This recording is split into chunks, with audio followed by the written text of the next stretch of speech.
There we go. That'll teach you to disrespect my son. Anyway, welcome back to my analysis and ranking of all the Pokemon introduced in Pokemon Sun and Moon. Oh, quit crying, you have plenty of blood. If you didn't watch the last part, good. That means there were no witnesses. Mommyzard and its pre-evolved form Simpizard do a fun thing that Pokemon hasn't explored since 3B, and that they're a matriarchal species. Only the rare female Simpizards have the ability to ascend to mommyhood, meaning that you have to be a little more invested in catching one if you want to use it. However, unlike Shibi, Mommyzard is a lot more feminine coded. I mean, it's got the wide hips and the hand over the crotch and the eyes that are sending me more messages than I'm comfortable with. Usually, I'm opposed to the tendency to sexualize these humanoid animals, and trust me, we will get to that. But in this specific instance, I can forgive it a little more since it plays into the design of this Pokemon being matriarchal. It is supposed to be a seductress, rather than just randomly looking like one to awaken something in teenage hair clumps. I mean human beings with blood. All of its Pokedex entries talk about it having pheromones and gathering a harem of Simpizards to gift it tier 3 subs. It gets an army of e-boy simps. It even has the ability to poison any Pokemon regardless of type resistances, showing that its toxin is more mental than physical. And it preys upon those that it's already poisoned, using Venoshock and OnlyFans to drain the bank accounts of those in Rapture by her feminine wiles. This all makes it pretty fun to use, with 2 pretty powerful special attacking types while tossing out burns and toxins as needed. Hey Bigby, did you know you can purchase my bathwater for only $59.99 per ounce at my online marketplace? Yeah. Stay strong, boys. Don't fall for the toxic waifu. Marini and its evolved form Toxapex follow a similar design theme to Mommyzard. They're preying on the already poisoned thing, not the sexy thing, unless you find sea urchins sexy, which maybe after a few LaCroix? Actually, we'd probably be a bad couple. I keep getting tangled in her spines. Also, I have moderate to severe mesothelioma, so she'd literally eat me alive. Also, I'm taken, and Tasha will hit Toxapex with a frying pan. That probably wouldn't be good for anyone. Best just to avoid it altogether. What are we talking about? Alright, Texamex. Its whole gimmick is to poison a target with its signature Protect variant, and then opportunistically score critical hits on them while they're poisoned with its signature ability. In other words, it's a sea urchin queen just doing her thing. I'm also going to give Marini points for its cool usage of the SOS system. Marini is an opportunistic predator and will only come out when it's sure that it can get something to eat from the encounter. And its favorite food, like mine, is rocks. Sometimes when you're committing environmental terrorism on some sentient coral, Marini will come in from the top ropes with a steel chair to finish it off, giving you the only chance you have to catch it. While I personally would rather mitose myself into 8 parts and murder all of them systematically than engage with the SOS system for the length of time required to pull this off, I'm big enough to admit that it is a cool bit of world building that works in Marini's favor. Gramshroom is such a sweet little dollop. Everything in our house has a floral pattern, even the ceiling and her oven and these cookies that she made me. I told her that I have a big YouTube video coming out soon, and she asked me if she could find it on Facebook. I slept over at Gramshroom's house, and she asked me if I wanted a nightlight. I'm 28. So of course I said yes, and she just stood there and bioluminesced at me all night. In battle, whatever, who cares? She's a status spreading grass type, but don't send her into battle. If anything happens to Gramshroom, so help me Arceus, I will call everyone involved and then myself. Remember when we were talking about the crab and I was all like, I'm Bigby. I'm big and handsome and stupid, and I like it when they make the lobster a kickboxer. Yeah, well that, except it doesn't evolve into a stupid. Tear Bear is a friend-shaped pink bear with death in his beans and Muhammad in his eyes. It is the epitome of the juxtaposition ever present in Alolan designs. Lil Berry is adorable and it meows like a kitty cat, and Tear Bear dopes and lumbers around like that one guy who rules the People's Republic of China. Both of them are pink and vibrant and squeezable, and yet you'll be reduced to a can of cranberry sauce if you try. Tear Bear is also the only Pokemon that is full of me, and because of that, it's weak to fire, because I am weak to fire. Also, poison, bugs, dark, fighting, grass, water, electricity, bird. Basically, don't touch me. This is where I'm gonna lose a lot of you, but if we're gonna continue this relationship, we have to be honest with one another. Here's the problem with Serena. I don't like it when Pokemon are sexy. There, I said it, it's on the show. Part of it is me being an ace hairball, most assuredly, but I don't think it's fair to call my distaste for this kind of design in Pokemon prudishness. Fucking, I love the booty beer woman as much as anyone else, okay? I've gooned more than my fair share at Lady Dormammu. Okay, I was just as excited to see Squirrel Girl's fully modeled ripe rodent rump as anyone else. This isn't about that. I'll see you later. But Pokemon, in my opinion, is not supposed to directly interact with sexual designs. The Pokemon world is a whimsical, childlike universe where 10-year-olds can strike out on their own and defeat a crime syndicate of adults with a world-burning slug and a sentient pile of trash they found in the grass, and at no point in any of that does anyone need a tetanus shot. Sex just clashes with the vibes of this universe. It is sexless. Eggs just appear at the Pokemon daycare and no one knows where they came from, and that's about as close to sex as the series should bank. It'd be the same thing if at one point in Mario Odyssey you got a full leather suit that hugged his skin so tightly you could see the full outline of his mushroom. Serena's thigh-high pink leather boots give me the same discomfort as Mario's fully modeled dong. Serena is explicitly created to be Gooner bait. She has the hourglass figure with the wide load and the dumpy. She's got the long eyelashes and the hair down to her calves. She's got leather boots that go all the way up, which I'm told the straights like, and they're at the forefront of every animation she has, including evolving when learning Stomp. Come on. She even has a 100% female gender ratio for gubber's sake. Oh, but Bigby, it's a reference to the mangosteen tree that has no discovered male variant. Yeah, sure, man. I have a lovely timeshare I'd like to interest you in. Don't be a sap. This is a dominatrix. Now, I can't prove it, but like, come on. This was made by a man to be sexy for other men. This isn't an animalist matriarchal thing like Mommyzard, and it isn't a feminine design seizing its own sexuality like Anne's design in Persona 5. This is Gooner bait. And in my personal opinion, Gooner bait does not have a spot at the table in Pokemon's sexless universe. Now let me be clear, the problem is that this design was created to invoke sexuality. It's an entirely different thing when it's something like Gardevoir, where all Game Freak did was make a Pokemon that kind of resembled a human, and then DeviantArt took over from there. That is fans taking an existing design and making something new with it outside of the universe, and I have no problem with that. We'd be having this exact same conversation about Gardevoir if, like, for example, when she Mega Evolved, she grew a massive veiny Fuda cock. Hey, are you subscribed? Come on, man, make this easy. Don't make me pull out the chart.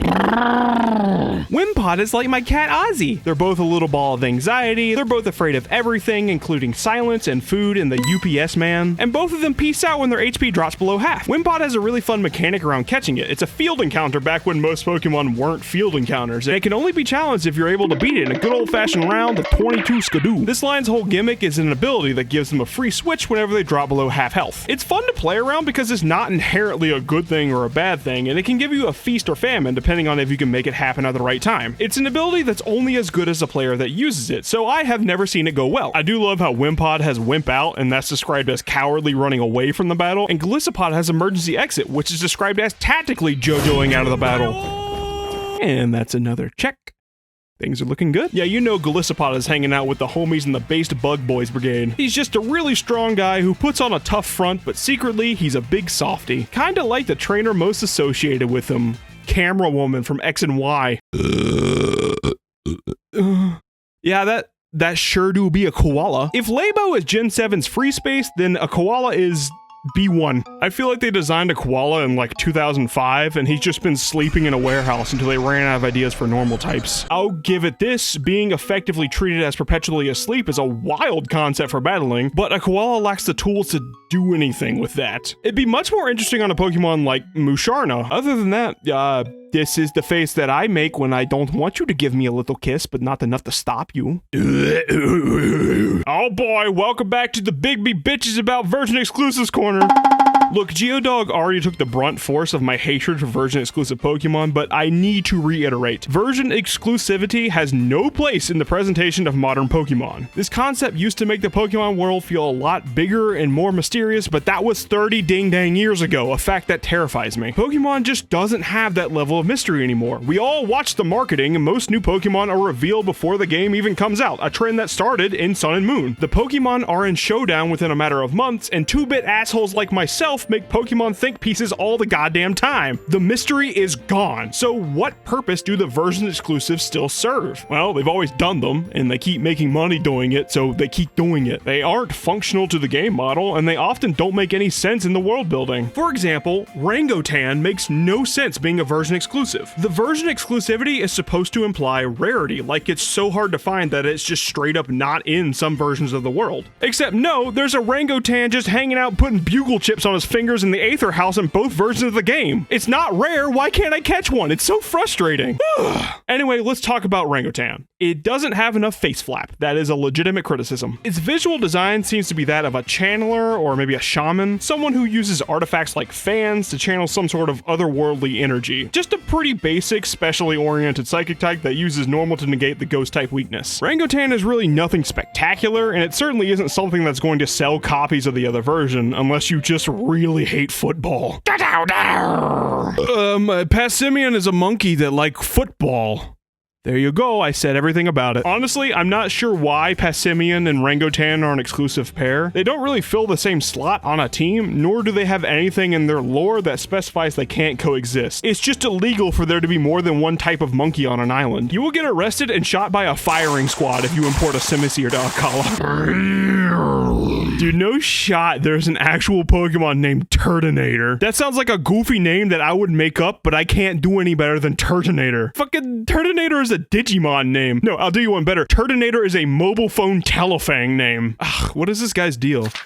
Oh, he shoots poop out his proboscis? Fucking gross. Never ending story. Na, na, na, na. I'm sorry, that just kept coming out of me. Where Turtonator kind of looks like he'd stab me on a one-lane bridge over the rapids, Grandpa looks like he'd read me a bedtime story and apologize after he accidentally said a racial slur. It's okay, your time has passed. I don't know where they came up with sweet old man dragon, but I'm here for it. I like Grandpa. I just wish he didn't have a restraining order with Turtonator. Now that we're done with the version exclusives, let's knock out a few more of the obligatory archetypes of Pokemon design, starting with one that actually began this generation, one that I like to call the Yeetable Beams. Dude, I love Pyukumukupadoo. It looks like someone on the design team took their kindergartner's crayon drawing of the family cat and turned it into a sea pickle. In battle, it's an interesting variance on Wobbuffet's shtick that produces a giant cartoon Aladdin genie hand when it dies. That's wild. Sure, it's cute and charming, and it certainly sticks out like a fat hand sticks out of a pickle, but it's completely unusable in a playthrough where your Pokemon have to survive to get experience. It certainly has a role in competitive play, but that's not what we're talking about. Like the aforementioned Wobbuffet, it's built to be more of an opponent Pokemon than a team member. This is because Pokemon needs to pretend to be an RPG sometimes, and RPGs need enemies that require more than press A on big move. There's a number of Pokemon that operate like this, but they have a problem of falling in the cracks because of it. But Sun and Moon took extra care to give Pyukumukupadoo a proper spotlight in the game's world. They don't have legs, and sometimes they wash up on the beach, so people respond by yeeting them into the sea. That's right, this is the first video game with competitive pickle hucking. You get to play a minigame where you run around a beach and Romeo sentient beings into the cold, unfeeling abyss. This is what scientists refer to as the best. Ultra Sun and Moon also put them on the rocks during the surfing minigame, and that was very pleasant, thoroughly lovely, thumbs up from me. Pyukumukupadoo was such a hit that in the next generation they ripped it off not once, but twice. But nothing beats the original pickle dude. Love this guy.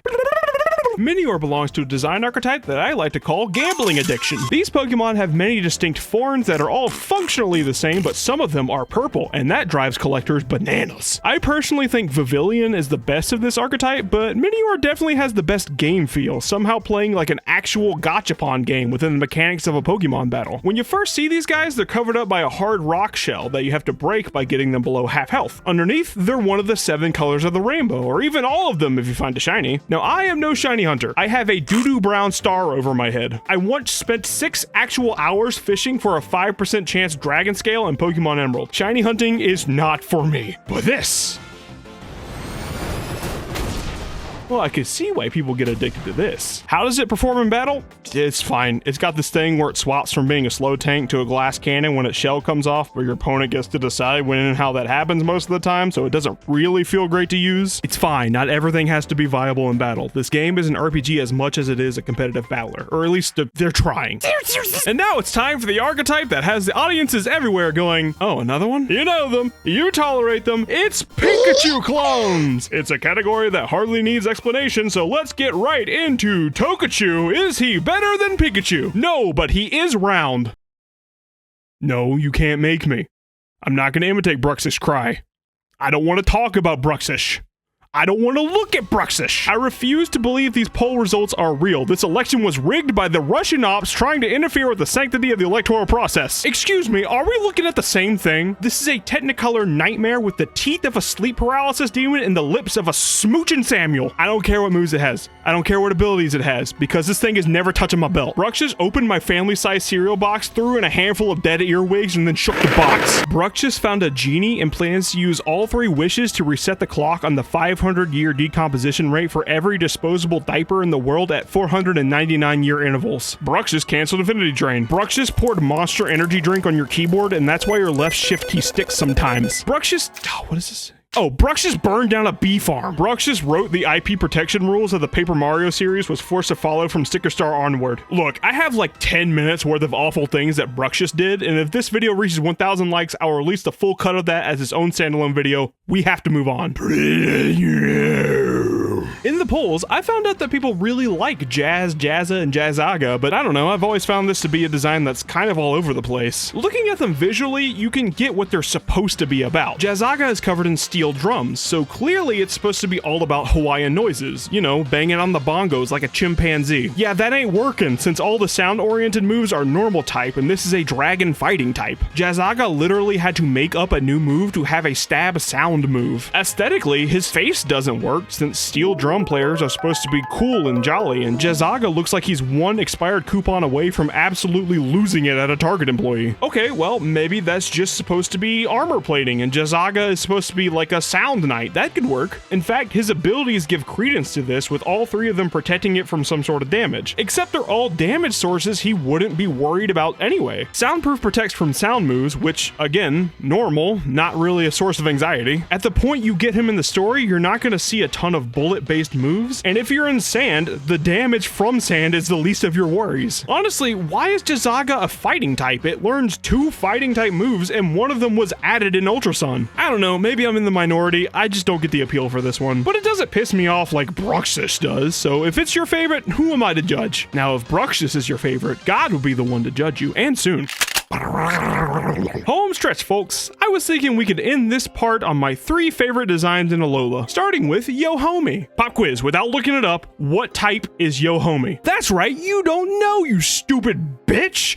Go to jail! To my knowledge, Yo-Homie is the only Pokemon that is functionally 3 types, and if you don't think that is the tightest shit, then leave! I don't want you here! That is so rad, and I love it. But my dude Yo-Homie is packing the cool visual design too. He's a sentient bunch of seaweed tangled around a shipwreck. I'm a sucker for ship graveyards. It's an aesthetic that I've always found alluring. They're just so spooky and dreary, like an Argonaut's ass glowing skeleton is gonna pop up and bite your booty. I just like it. It's like a clock level, or what if animal but punch. Oh shit, do you think your homie would punch me if I asked him really nicely? Next up is Friend Castle. What a classic genius idea for a Pokemon design. Take something cute and beloved and make it low-key horrifying. Friend Castle follows in the footsteps of other design great Bumgly and takes a children's plaything and makes it each children. But before you even consider the deep lore aspects of it, it's just a really solid design on its own. The colorful seashells and the little spinning shovels are very disarming, but there's something a little haunting about its face. It's kind of like the Scream in that it's unsettlingly unplaceable in its expression. It's also super fun to use in battle. I love a Pokemon that wiggles its way into the type chart and is like, oh wow, what a nicely organized chart. Oh, and it's color-coded too. You must have worked really hard. Yo, fuck all this. I'ma drink the water. What better way is there to design a sandcastle besides one that benefits from the water? I haven't really been factoring in the shiny forms for this project, but oh my god, the black sand Friend Castle is simply beautiful. Normally, they just kind of let the puke machine decide shiny palettes, but this one's based on Hawaii's black sand beaches, and it's just perfect. It's the only shiny I would be willing to hunt for. Pikachu! And by process of elimination, it's time to reveal my favorite design in Alola. You guessed it, it's Pikachu! Who doesn't know Pikachu? It is the most iconic design in media. From its lightning bolt tail, to its red cheeks, to its iconic raisin-shaped asshole. Ah!